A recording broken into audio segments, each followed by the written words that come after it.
आज की डेट में एक सवाल बहुत ज्यादा उठ रहा है सोशल मीडिया पर, बहुत सारे कथावाचकों द्वारा भी हमने ये सुना कि जो महिलाएं होती, जो स्त्री जो कथा कर रही हैं, व्यासपीठ पर बैठने का अधिकार उन्हें नहीं है। तो क्या व्यासपीठ पर बैठने का अधिकार किस औरत को है? नहीं, मैं ऐसे किस औरत को है ऐसा कहना तो ठीक नहीं है। तो फिर क्योंकि कौन कर सकता है महर्षि? सुनिए, मेरा सिद्धांत कैसा है। मेरा सिद्धांत वैदिक है। अच्छा। मेरा सिद्धांत यस्त्र पूजन्ते नारी रमन्ते तत्र देवता। अच्छा। हाँ, क्योंकि विदुषी होना स्त्री का परम कर्तव्य है और प्रथम कर्तव्य है, मनुष्य से भी पहले। जी। हाँ, हमारे ऋषि मुनियों के शासन काल में तो यही है। अगर माता विदुषी होगी तो औलाद का निर्माण, परिवार का निर्माण उत्तम होगा। अगर औरत गदूड़ी है तो औलाद का निर्माण अच्छा कभी नहीं हो सकता है। जी। पिता कितना भी गदूड़ा रहे, गदूड़ा का मतलब कम बुद्धि वाला, अच्छा। न नहाता है, न खाता है, न सोता है, न दांत दांत साफ करता है। अच्छा। हाँ, उस तरह का अगर आलसी। पिता है, हाँ, माँ अगर उत्तम है, तो बच्चों पर पिता का प्रभाव नहीं पड़ना है। अच्छा। हाँ, बच्चों के ऊपर माँ का प्रभाव पड़ता है 99%। अच्छा। तो माता निर्माता भवती, हम्म, हमारे ऋषि मुनि सब कहते आ रहे हैं, माँ का निर्माण करने का धर्म है, माँ ही निर्माण करती है संतान का। जी। तो माँ को विदुषी होना चाहिए, ज्ञानी होना चाहिए, परिपक्व होना चाहिए, शास्त्रीय होना चाहिए। जी। और माँ पहला गुरु है, इसलिए उपदेश करने का उसका पूरा अधिकार है। बच्चे का गुरु पहला माँ है, जी। जी। पिता नहीं है, कोई पंडित आचार्य मैं नहीं हूँ। जी। पहला माँ ही उसका अधिकारी है ना। बिल्कुल सही। अगर उसको ज्ञान ही नहीं किसी प्रकार का, वो जानती नहीं कथा भागवत रामायण, तो वो बच्चों को सिखाएगी कैसे, पढ़ाएगी कैसे? जी। जी। अब बच्चों को पढ़ाना क्या और पूरी पब्लिक को पढ़ाना क्या, एक ही बात है।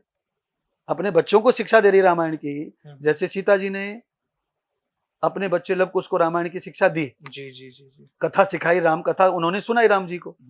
तो अगर सीता ये सब नहीं करती तो कैसे सीखते वो? जी। जी। तो ये पहला गुरु माँ होने के कारण ही तो बच्चे उनके 7 साल की उम्र में कथा गाई उन्होंने, और इतने योद्धा, इतने वीर, इतने तेजस्वी बने माँ के कारण। जी। तो माँ गुरु है, तो माँ को चाहिए कि वो ये ज्ञान उनको दे।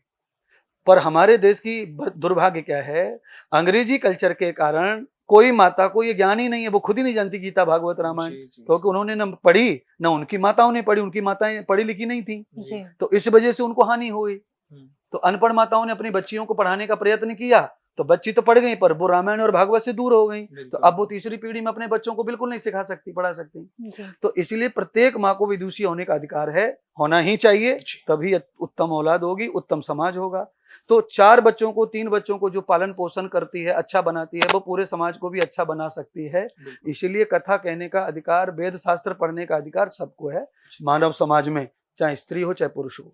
बहुत अच्छा आपने महाराज श्री ये बता दिया, व्याख्यान कर दिया, क्योंकि बड़ी कंफ्यूजन इस पर बनी हुई थी। और ऐसी चीजों पर ज्ञान उनसे ही हम ले सकते हैं जिनको ज्ञान असल में हो, जो हम सभी का मार्गदर्शन कर सके। नहीं, ऐसा नहीं है, मेरी बात का विरोध नहीं करेंगे कोई सोशल मीडिया पे, ऐसा थोड़ी है। जी। मैंने अपनी बात रखी है महाराज श्री, वो उनका हाँ, मतलब मेरी है। अपनी बात है, और मैं इस पे सच्चाई अड़िग भी जानना रहूंगा। महाराज जी बहुत जरूरी है लोगों के लिए मैं अड़िग रहूंगा इस पे, क्योंकि मैं ऋषि मुनियों की बात कहता हूँ, प्रमाण के साथ कह रहा हूँ। बिल्कुल। हाँ, ये तो बहुत आवश्यक है, और इसमें कोई उंगली करके देखे, जी। हाँ, इसमें कोई छेड़छाड़ करे कि ये गलत है और हम इसका विरोध करते हैं, स्त्री को कथा नहीं करनी चाहिए, तो बहुत लोग विरोध कर रहे हैं। उनके कारण रीजन है अलग अलग, किस रीजन से वो कर रहे हैं विरोध। उनके पास रीजन घुमा फिरा के पीरियड्स का आता है, सबसे ज्यादा वो यही मानसिक धर्म को बस लेकर के बैठे हुए रहते हैं। तो अगर वो मानसिक धर्म है, उसके साथ धर्म शब्द का अगर प्रयोग हो रहा है, तो फिर वो अधर्म है ही नहीं।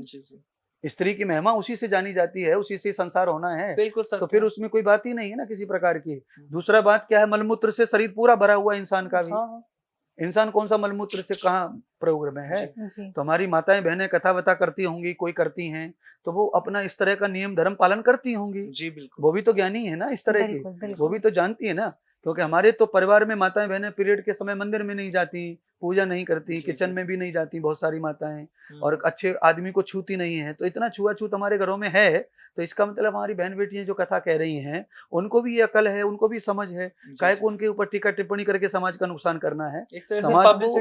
समाज को बहुत बड़ा नुकसान होगा ना। जी जी। हाँ, स्कूल में टीचर पढ़ा रही है ना, जी बिल्कुल, तो वो फिर कथा करने वाली अलग से क्या कर रही है, वो भी तो वो टीचर ही कर रही है। सही, बिल्कुल सेम है, बहुत सारे लोग ये भी बोलते हैं, बिल्कुल विद्या है, और टीचर ही कर रही है ना, वो अलग से कोई काम नहीं कर रही। सही बात है। बहुत से लोग ये भी बोलते हैं कि जो लोग मना कर रहे हैं ना, उनकी खुद की गद्दी या पैसे थोड़े से उसमें आ रहे हैं, इस वजह से भी लोग कर रहे हैं।